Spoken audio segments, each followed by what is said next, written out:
Imagina un mundo perfecto, comida ilimitada, agua limpia, refugios seguros y todo lo que un ser vivo podría desear, pero sin límites para vivir. Suena utópico, ¿no? Bueno, ahora imagina lo que pasa cuando demasiados seres intentan convivir en un espacio limitado. Esta historia empieza en un laboratorio de Maryland en los años 60, con un psicólogo llamado John B. Calhoun y unas ratas. Calhoun creó lo que él llamó un universo de ratas. Un espacio cerrado, limpio, seguro, sin depredadores ni enfermedades. Todo estaba diseñado para que la población creciera sin obstáculos. Al principio me parecía perfecto. Las ratas se reproducían libremente, las crías crecían sanas, los machos y hembras vivían tranquilamente. Era un paraíso animal, solo al principio. A medida que la población crecía, algo cambió. Los machos empezaron a volverse mucho más agresivos, las hembras dejaron de cuidar a sus crías, algunas ratas se aislaban completamente, ignorando la comida y la interacción social. Calhoun llamó a esto el colapso conductual. Era como si el paraíso hubiera incubado su propio caos. Lo más impactante no fue la violencia física, sino el colapso social. Ratas que antes eran sociables se volvieron apáticas. Los jóvenes crecían sin aprender comportamientos normales. Las jerarquías se desmoronaban. La población alcanzó un punto crítico, demasiados individuos para un espacio finito, y cuando eso pasó, el universo colapsó. El experimento acabó con una población en constante descenso, y las ratas que sobrevivieron, atrapadas en un ciclo de estrés, de agresión y aislamiento. Lo que Calhoun había creado como un paraíso se convirtió en una metáfora de la autodestrucción social. Ahora, muy probablemente estés pensando, sí, pero lo bueno es que nosotros somos humanos, ¿no? Y tiene razón, no somos ratas. Pero, ¿realmente qué nos hace diferentes? El mundo moderno nos ha dado comida, tecnología, recursos infinitos, o al menos eso queremos. Pero vivimos en ciudades saturadas, con estrés constante, aislamiento emocional, ansiedad y competencia social extrema. Al igual que en el experimento, cuando los espacios vitales y psicológicos se saturan, nuestra conducta cambia. No necesariamente nos volvemos violentos de manera física, pero sí social y emocional. La metáfora es clara. El colapso no siempre es físico. Quizás es cultural, mental o emocional. Y es un recordatorio de que la abundancia sin control y la densidad sin límites pueden desorganizar incluso a las sociedades más complejas. El experimento de Calhoun nos obliga a preguntarnos, ¿qué tan preparados estamos para convivir con otros seres humanos en espacios cada vez más densos? La lección no es simple. No se trata solo de espacio físico, sino de espacio social y emocional. La empatía, la educación, los vínculos genuinos, la cooperación, son nuestros antídotos en contra del colapso.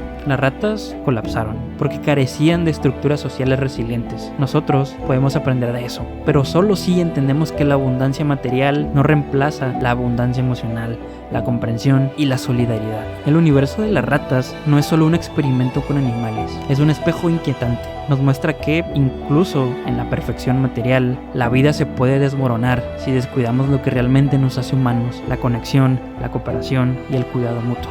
Tal vez la verdadera pregunta no sea cuántos podemos sostener físicamente en un espacio, sino cómo sostenemos nuestra humanidad cuando estamos demasiado cerca, demasiado rápido o demasiado expuestos unos a otros.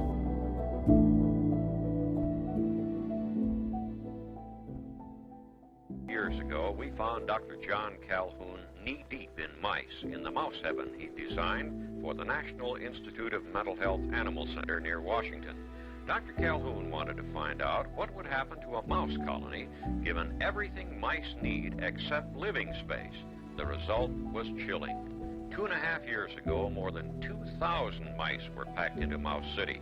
Today, a tiny handful of survivors huddles in one corner of the city.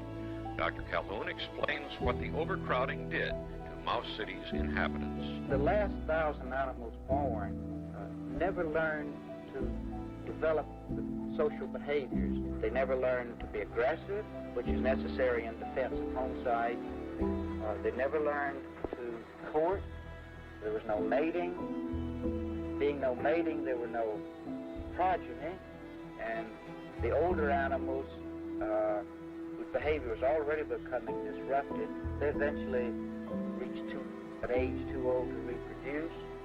And so it was all left up to these last 1,000 or so, who we call the beautiful ones, because not engaging in any stressful activity and only paying attention to themselves, they groomed themselves well, so they looked very fine specimens.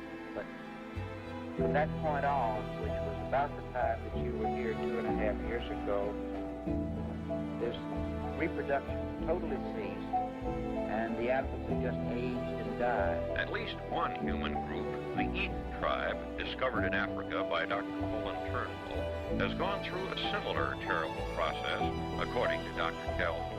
The two conditions that they went through was that there was a decision on the then colonial government to make a wildlife preserve of this big valley, which was their home, their hunter-gatherers.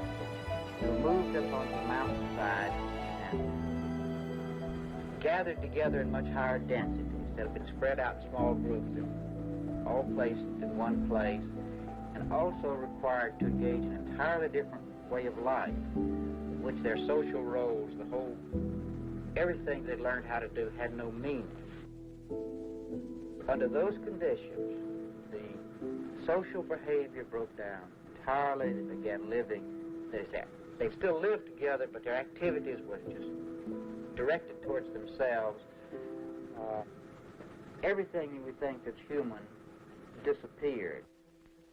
Perhaps the most chilling conclusion from his Mouse City studies, says Dr. Calhoun, is that once this change in social behavior occurs, it apparently cannot be reversed. It's this fact of apparent irreversible phase shifts that gives some of us a particular concern over the fate of the human situation, because we see worldwide the breaking down of social roles, the increase in contact as a result of the breakdown of social roles because there's too many people, that this might lead to an overriding of our control of our total culture, which is set into a process which would either fix us rigidly forever into some sort of global tribalism without any adaptation to change,